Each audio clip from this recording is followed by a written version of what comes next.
and then I comparing the no filter, no nothing, like original looks.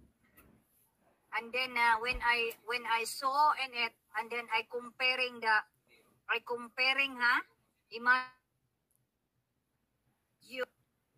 the mistress is fat. Of course, the mistress is no problem. But the wife is a big problem. That's why it's a escalator.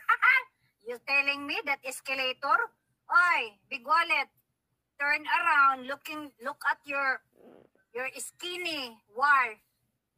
That is already stressing on you to show to the people that they look great. But in reality, ew, disgusting, ugly. A lots of a rough road on the face. Rough road, you know the rough road? Pimple. A lots of a crazy pimple on the face, surrounding on the face. Oh my God.